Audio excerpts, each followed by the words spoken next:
Downtown Fresno. This is where we started brainstorming, so this is what we came up with.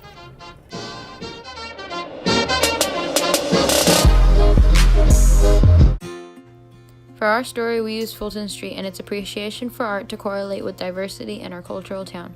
The problem is that these new ideas to recreate the Fulton area started only because there is no longer population.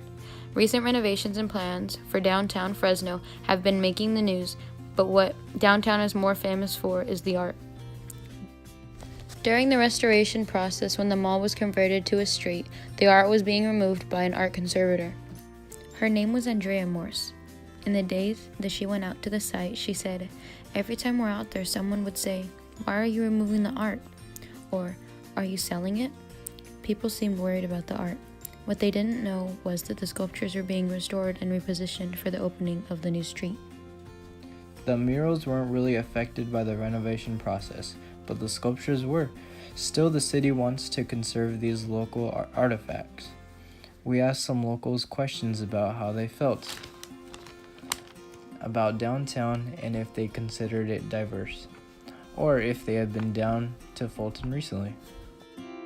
Okay, give me your name, age, location, and occupation. My name is Brianna Singh. I'm 18. I'm a full-time student and I live in Fresno, California. Do you consider Fresno diverse? Yes. What's one word you would describe the murals downtown? Unique. How would you describe Fulton?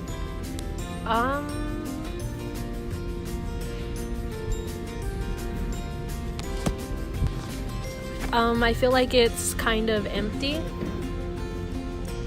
Do you consider Fulton popular or well-known? I've been hearing about it a lot recently, so yeah, I'd say it's pretty popular.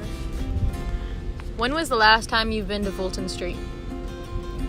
Probably about 5 months ago. Where do you get your news from? Television. And which news do you prefer?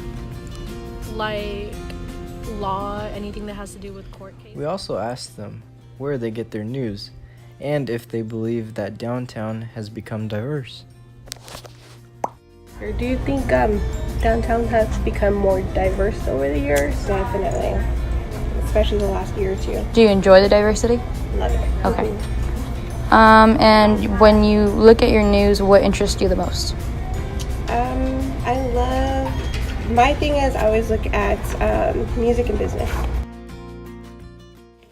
People do have an understanding of how diverse Fresno has become, even if it was already diverse before. Some of our diversity rubbed off on a lot of our murals.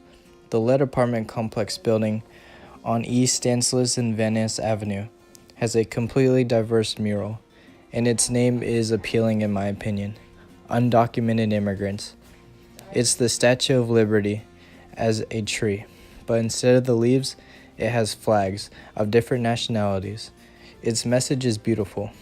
In my own words, I feel it is saying that your nationality doesn't mean you're not an American citizen. Many sculptures show diversity and creativity as well.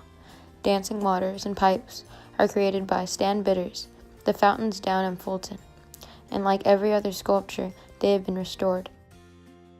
There is also a sculpture by a Japanese-American artist named George Tsukawa that I feel has a cute story behind it.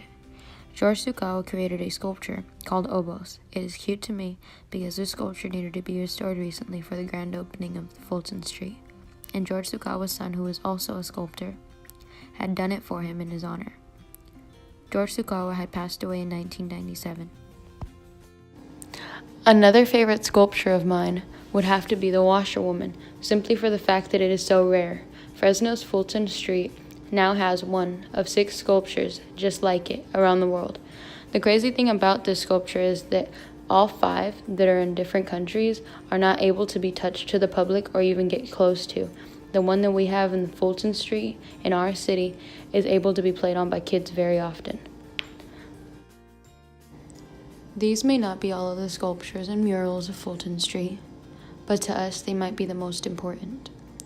All these pieces of art may mean something to all of you, But we won't know until you go out there and look for yourself. You never know. What you see might surprise you.